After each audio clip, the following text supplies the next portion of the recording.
Hi, I'm Dominic. Thanks for watching Dominic's Woodworks. And today I got some news about a lathe. Oh, well, I think I just gave it away. Anyway, you probably know that already from the title of the video, but first, so I don't forget again, there are two things I want to announce. The first one is that the 2x4 contest is starting soon, or no, sorry, it already has started, but, well, I still have to conscript a 2x4 into service, so I haven't started yet, but there's still plenty of time. It runs the whole month of May. Hosted by Brian Gidney from Summers Woodworking, and it's the third run, so, well, yeah, that means he's been doing that for 3 years now.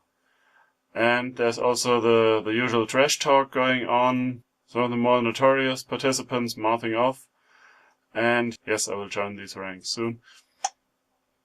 In other news, there was the European collab build. I'll put I think it's up there. Oh wait, no. Somewhere on the screen there will be a card popping up right now, linking you to the playlist for this collaboration of European woodworkers making something to mark the region they're from. Sadly, I didn't have time to participate, but, well, I'm happy to promote it, and there's some really nice stuff going on, and next time I'll do my best to be in on it. So that's about it for the announcements that I forgot to announce, which I usually do. And first, to wrap things up, remember this stomper? I sealed it.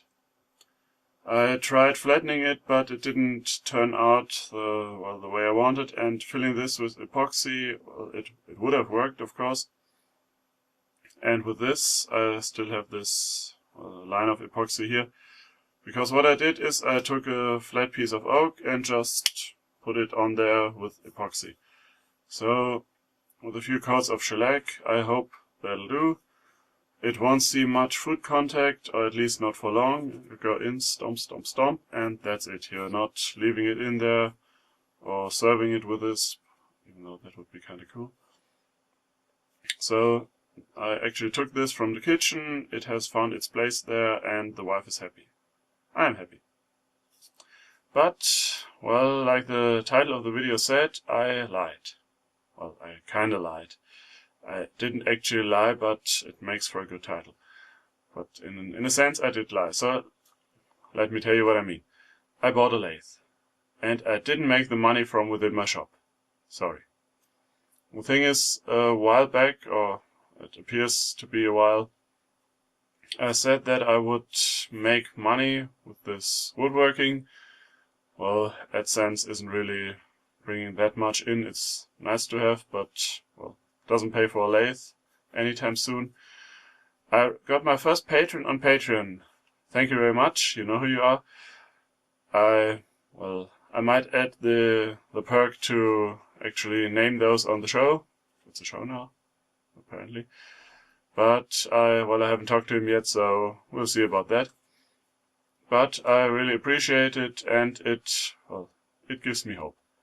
And a little bit of money.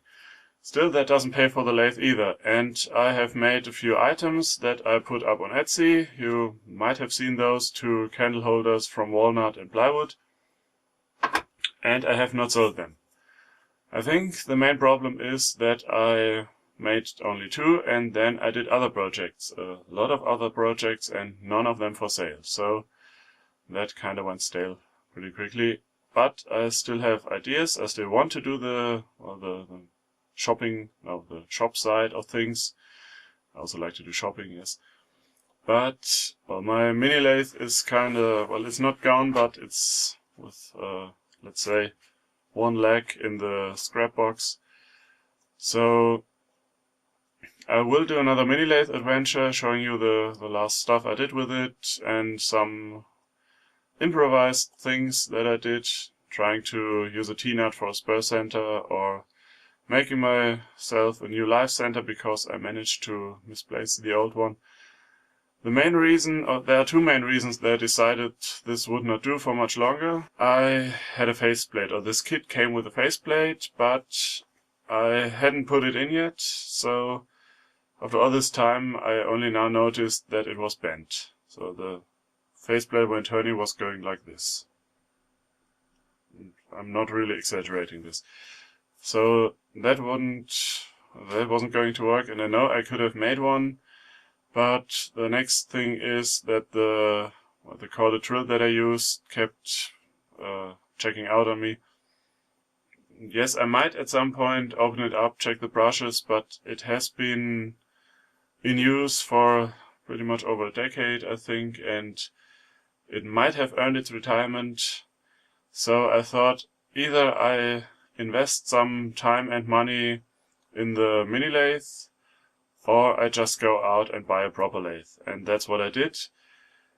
Well, yes, I also got a chuck with it, and I think I got a good offer.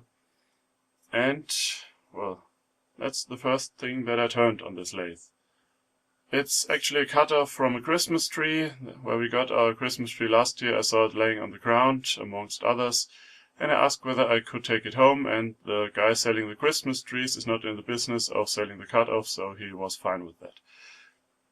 It's, like I said, the first thing that I turned, and I like how it came out pretty smooth, but there are some, well, there's some character here, some marks. I really like the knots and this part, which is, I don't exactly know what kind of wood it is.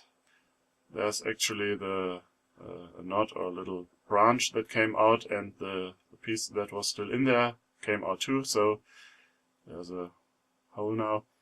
And this, I think it's kind of sapwood, or might be, and, well, I don't know, but it came out pretty well. And the only tool that I used for this is my round nose scraper. I tried the others, but this one did the trick. It even managed to hollow out the I don't know whether it's a cup or a bowl. I just turned it. And yes, I used a spade bit to drill out down to here, and you might still be able to see the tip of the hole that the spur on the spade bit left. Didn't quite go deep enough, and I could have, but, well, at some point I just want to get it finished. So that's the whole story. That's the lie I told, if you will. But, well, I didn't really promise to anyone. I just said that's the plan that I have, and plans are subject to change, especially when met with reality. Intend to do the whole thing backwards and justify buying the lathe by eventually making money with it. So, and now I've been talking for about, well, over 10 minutes, give or take some editing. And I actually promised you to show you my Nemesis. And I doubt there'll ever be an actual video about this, because it's still a work in progress, and I think it's the kind of progress where professionals take their shovels, go to the graveyard and dig their own graves for the sole purpose to roll in it.